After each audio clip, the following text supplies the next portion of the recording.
Assalamualaikum warahmatullahi wabarakatuh. Kita bertemu lagi di channel G3 dan kali ini kita ngebahas produk dari Donceng, yaitu masih seputaran alat-alat yang cord atau ada ekornya kalau kata teman-teman ya. Ini satu buah sirkular saw ya dengan spesifikasi 1100 untuk wattnya dan 5600 untuk RPM-nya di no load speed-nya, dan maksimal cutting dip-nya dia ada di 66 mili ya, atau 2 sampai di 5/8 in ya, dan berat alat ini di 3,8 kilo. Nah, luar biasa sekali. Donceng dengan tipe DMY02 strip 185SH. Nah, SH ini bukan apa nih? Bukan sarjana hukum, bukan ya. Ini beda ini. Nah, double handle ya, labor saving and high efficiency. Nah, di sini juga dia sudah bisa cutting di 45 derajat ya, powerful sekali untuk powerful motor di 1100 watt ya. Udah large dust outlet. Jadi dust outlet ini pembuangan jalur debu ya, dia lebih panjang untuk moncongnya ya, jadi teman-teman bisa mengoneknya lebih mudah pastinya ya. 66 mili ya tadi untuk maksimal cuttingnya. Nah, 185 berarti berapa teh? 185 itu berarti berapa in itu? Nah, ini kalau innya nih rada, 7, oke, 7 in katanya teman-teman nih. Nah bener tuh, 7 in 60T kita udah ngedapetin matanya. Berapa duit ini bang harganya? Kita ngomong mulu dari tadi belum dikasih tahu harganya. Ini murah nih, harganya cuma hanya di 700 ribuan, dan yang pastinya promo dari Donceng ya, kita bakal ngedapetin nih ya, t-shirt nih selalu dapat lah pokoknya setiap pembelian Donceng. Luar biasa sekali, Wood ATB, dan ini Donceng punya banyak sekali mata-matanya, banyak sekali, dan kita udah pernah bahas juga, dan segala macam rupa model kayak apa, berapa T banyak pokoknya, bukan triliun ya. Ini jumlah gigi ya, no. Nih dia nih, tuh. Nah, ini kartu garansi ya, selama 2 tahun diberikan dari Donceng, luar biasa. Dan sini sudah ada manual book, ada parallel gauge-nya, ini dia unitnya, wow. Nah, ini dia handle carbon brush. Kita udah ngedapetin handle carbon brush, dan di sini handle nih kita posisinya buat di sini. Jadi kalau misalnya megang biar ada enakan dikit dah ya. Jadi biar teman-teman megangnya rada jejek nih. Nah, itu enak banget ya. Base-nya tebal banget ya, tampil beda sekali. Dan di sini dust collector yang tadi dikatakan ini lebih panjang. Nanti teman-teman tinggal nyopotin ini. Di sini sudah ada skrupnya, tinggal dicopotin, dipasangin. Dan ini yang dikatakan lebih panjang. Ya, memang kadang-kadang ada yang pelit banget nih, pendek banget ya, ditusuknya juga kagak bisa. Jadi kayak seolah-olah kayak kagak berfungsi, kagak cuma kayak pajangan doang. Oke, ini luar biasa sekali. Build quality dari Donceng ini memang benar-benar menarik banget ya. Nah, oke, penguncinya untuk dip kedalaman dia ada di belakang standar, dan untuk bevelnya dia ada pengunciannya satu sisi di bagian depan aja ya. Dan untuk si bevelnya juga parallel gate-nya juga dia pengunciannya cuma hanya satu, ada di bagian kiri. Nah, di sini dia di bagian belakang dia nggak ada pengunciannya. Dan yang pastinya nanti teman-teman harus dicek dulu ya. Hampir semua alat cutting itu mau apa aja ya, mau table saw mau apapun, tetap harus ada yang namanya kalibrasi. Jadi nggak bisa yang tidak dikalibrasi ya. Jadi nggak bisa, kadang-kadang nggak bisa langsung on standby pakai doang. Dan ini gue suka blade-nya di sisi kanan, karena umumnya orang Indonesia tidak kidal tangan kanan. Jadi ini blade-nya kita taruh di kanan, dan pergantian carbon brush ini gampang sekali, ada di bagian kiri ya. Dan ini kabelnya juga dia cukup panjang, gue bisa katakan, dan ini bahannya tebal banget. Ini kelihatannya bahannya solid sekali, luar biasa. Nah ya, ini kurang lebih sekitar ada 3 meteran ini, kayaknya lebih mungkin, kurang lebih lah 3 meter lah. Iya bener ya, 3 meter. Dan di sini dia untuk cover blade-nya dia di sini dia bahannya udah metal nih. Ya bahannya bukan metal sih, apa ya, seperti babetan ya, atau besi leburan ya. Nah, ini udah enak banget ya. Jadi memang tampil lebih presisi karena bukan kaleng kan. Ada juga yang modelnya kaleng ya, seperti itu. Dan ini enak banget, luar biasa ya. Nah, 700 ribu murah apa mahal bang? Murah. Murah. Kalau kita mau ngomongin udah Donceng udah paling murah banget dah. Pokoknya udah kagak ada lagi dah. Mau nyari yang mau rupa lebih murah juga iya. Nah tuh, garansi udah 2 tahun, udah kurang apa lagi dah. Gue pasangin matanya dulu ya, langsung kita cobain yuk.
Oke, teman-teman, nih, ini kita coba potong 45 ya. Nah, kalau dari hasil potongannya tuh ya, teman-teman bisa lihat ya. Nah ya, cukup lah ya. Kalau kita bilang siku apa enggak nih bang ya. Nah, kembali lagi nih teman-teman, ini mesin potong tangan ini tidak standing posisinya, jadi memang harus ada keahlian tangan juga pada saat melakukan pemotongan. Beda dengan meter saw. Nah ya, cukup ya kalau kita bilang siku ya, ini ya cukup bertemu hasil potongannya. Oke, dan pada saat kita potong di 90 derajatnya ya, kalau teman-teman bisa lihat, nah ya cukup siku ya. Nah, jadi kalau 90 derajat ini memang sebetulnya kita harus ya melakukan setup juga nih di sini teman-teman ya. Jadi kita harus tetap kita ukur ulang dulu di sini ya, kita lihat. Nah, kalau memang dirasa kurang dari hasil potongannya, nah berarti di sini posisinya kita kelebihan ya, atau kurang pas posisinya pada saat memberikan 90. Nah, atau di 0 derajat ya. Nah, jadi ini dikendorin, di hold, ini ditahan ya. Nah, lalu teman-teman bisa tempelin siku di sini ya. Nah, dia kurang kemana ini. Nah, jadi teman-teman nanti tinggal di setel ya, seperti itu. Oke, jika dirasa sudah, nah baru kita ya tutup ya. Untuk powernya enak banget dan stabil kalau menurut gue dari hasil pemakaiannya ya. Nah, ini juga paralelnya bekerja dengan baik. Ini kita coba cutting sekali lagi ya teman-teman ya.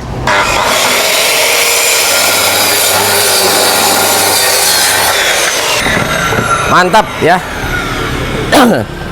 Untuk wattnya juga cukup ya. Jadi kalau teman-teman punya watt 900 ataupun 1200 ya udah cukup ya. Dan ini bisa teman-teman gunakan, nice banget lah untuk powernya dan hasil potongannya juga. Yap, enak nih, enak banget. Jadi si triggernya bisa kita lock juga. Lalu udah ada spindle lock juga tadi waktu kita masang blade, jadi jauh lebih mudah dan hasil cuttingnya benar-benar luar biasa ya, karena memang ini matanya banyak banget 60T. Dan buat teman-teman nanti kalau misalnya bang, gue kebutuhannya buat motong kayu-kayu solid nih, bolok-bolok gede ya. Nah teman-teman, paket matanya yang 60T lagi bang, gue butuh yang kecil nih, misalnya 24 atau 40 berapa gitu ya, mata-mata yang sedikit. Tenang aja, nggak mahal. Tujuin mata dari Donceng begini ya cuma puluhan ribu ya. Jadi benar-benar udah friendly sekali ya teman-teman. Nggak bakal dijamin deh, nggak bakal jebol juga untuk kantongnya. Ini luar biasa banget dan feelnya enak. Kalau dari power ya udah nggak usah ditanya lagi ya. Tadi konsumsi wattnya kurang lebih sekitar di 700 sampai di 800-an ya, tergantung nanti teman-teman ngating apa dan berapa lama untuk mengkating. Nah, jadi nggak ada yang dari konsumsi watt ini. Jadi 1100 ini hadinya dijadikan patokan untuk power maksimumnya dia ya, bisa cutting dengan daya power di 1100 watt. Jadi kadang-kadang gini teman-teman, jangan nanya lagi tentang masalah perihal aduh bang, watt di rumah nggak cukup ya, karena kalau misalnya nanti RPM-nya nggak dapet ya, ngatingnya juga nanti kurang maksimal juga, jadi agak kurang mulus juga ya. Nah, enak banget feel-nya dipakainya, vibrasinya cakep, gue suka. Dan ini ya, ini paling enak banget kalau misalnya menurut gue ya buat dijadiin. Kalau gue pribadi ya, yang cord kayak begini gue akan jadiin biasanya untuk helper. Ya, untuk helper tuh seperti apa? Kayak sekarang kalau kita bilang alat semuanya cordless, yes, tapi tetap di belakang layar ini gue juga punya yang kabel. Jadi tetap harus ada yang support. Ya, tidak semuanya harus baterai semua. Ya, karena beberapa ya case ada kalanya kita ngebutuhin alat-alat yang pakai kabel seperti ini. Oke, gue rasa mungkin cukup sampai di sini perjumpaan kita, dan menurut gue nggak ada masalah. Harganya murah, yang udah pasti always selalu diberikan dari Donceng ya. Mulai dari garansi, produk sudah terregistrasi K3L ya, dan harganya benar-benar sangat ramah sekali di kantong. Luar biasa sekali. Oke, jangan lupa diikuti semua untuk sosial media Donceng dan sosial media gue juga pastinya. Mampir juga ke Shopee videonya G3 Channel. Gue Gugun di sini bersama Bung Bayu ya, yang lagi pilek-pilek. Bung RT lagi megangin kepala, kebetulan lagi kurang sehat, kasihan sekali. Nah, minta Al-Fatihahnya ya teman-teman ya, buat Bung RT biar cepat sehat ya. Oke, kita akan ketemu di video-video selanjutnya. Wassalamualaikum warahmatullahi wabarakatuh.